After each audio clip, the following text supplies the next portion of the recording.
আসসালামু আলাইকুম, আমি Rubel Hossain Khan, global travel consultant BD এর পক্ষ থেকে সবাইকে স্বাগতম। শুভেচ্ছা জানাচ্ছি নতুন আরও একটি ভিডিওতে।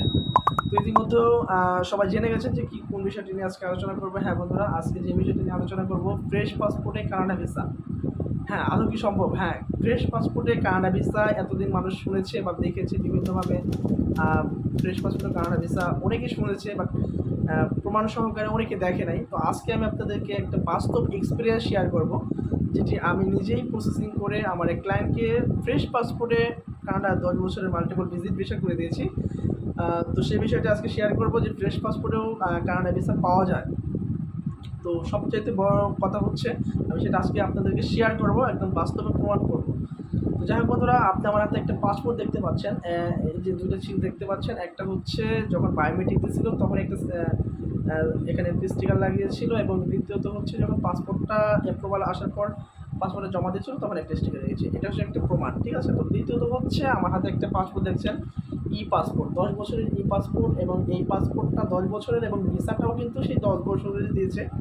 আর এই যে ভিসাটা আমি আপনাদেরকে যদি দেখাতে চাই, এই যে 10 বছরের মাল্টিপল ভিসা, ঠিক আছে।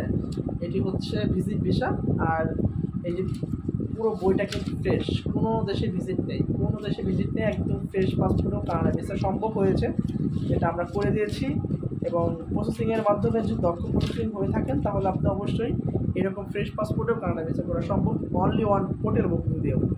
তো যাই হোক বন্ধুরা, আরেকটা বিষয়ের মাধ্যমে ভিসা প্রসেসিং করে একটা ভালো রেসপন্স এবং ভালো এই এইরকম পরিমাণ ভিসা পেয়েছি, যেটা আমাদের এখন হিসাবেই নেই। কারণ ফ্যামিলি থেকে শুরু করে সিঙ্গেল ফাইল, এই সমস্ত ডেডিকেট ফাইল, কোম্পানি ফাইল, বিভিন্ন ফাইল মিলিয়ে আমাদের মনে হয় শত শত ভিসা হয়েছে। কারণ একটা ফ্যামিলি আমি দেখেছি 7 জন, তারা 7 জনই ভিসা পেয়েছিল আমরা ফ্যামিলিভাবে। তো সেই হিসাব করলে অনেক ভিসা আমরা করেছি। তো যাই হোক, এটা ভিসা প্রসেসিংয়ের ক্ষেত্রে। এবং বন্ধুরা, আরেকটি আপডেট হচ্ছে যেটা আমি আপনাদেরকে দিতে চাচ্ছি, সেটা হচ্ছে বর্তমানে কিন্তু কানাডার ভিসার হওয়ার পসিবিলিটি খুবই কম, 5%, মাত্র 5% ভিসা হওয়ার পসিবিলিটি থাকবে।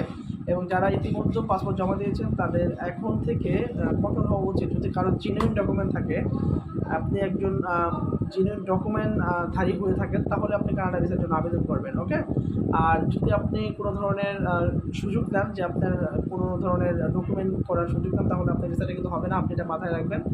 বর্তমান এই 26 তারিখ থেকেই কিন্তু কানাডিয়ান একটা সূত্রের মাধ্যমে জেনেছি, যেটা হচ্ছে যে বর্তমানে কানাডার ভিসা খুবই খুবই খুবই কম হবে।